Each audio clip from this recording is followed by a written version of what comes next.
Chapter 8 of the book Tribal Church is entitled New Tribe Members.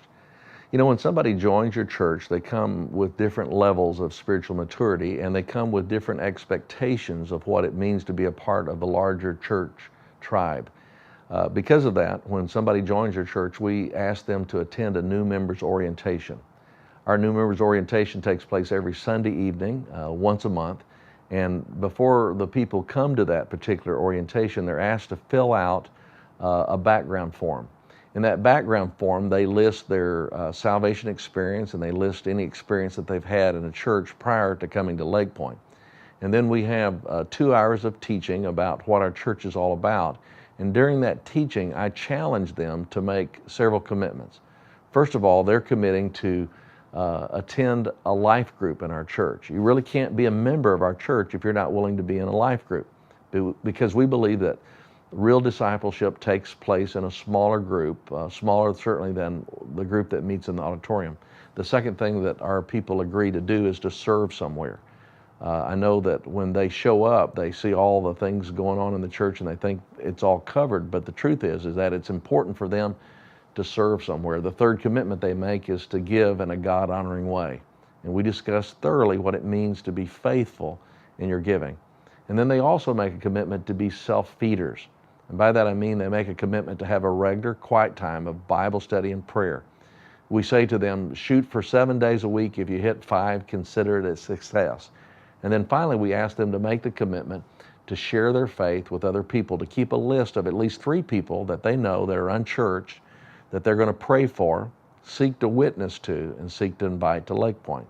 If they're not willing to make those 5 commitments, they're not ready to become a member. You know, somebody once described football as 22 people in desperate need of rest being watched by thousands of people in desperate need of exercise. And sometimes that's a pretty good description of the church. Mostly spectators with just a few people doing all the work.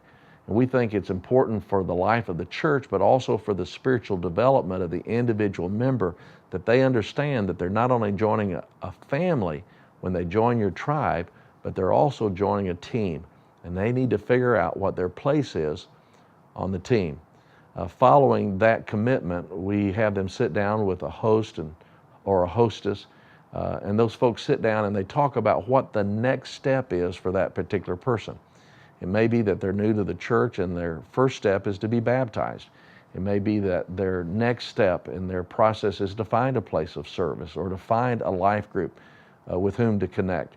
But just to talk about what is that next step. If we do not have a clear expectation of our members, then they will not do anything. They'll sink down to the lowest level.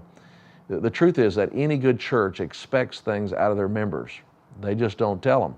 We believe that a good understanding makes for a long friendship. And so when we ask our members to step up, when we ask them to be a part of a team, when we ask them to give, when we ask them to take care of themselves spiritually, we find that most people keep that commitment. Now, a question you might ask is, well, what if someone makes those 5 commitments to your church and they don't keep those commitments?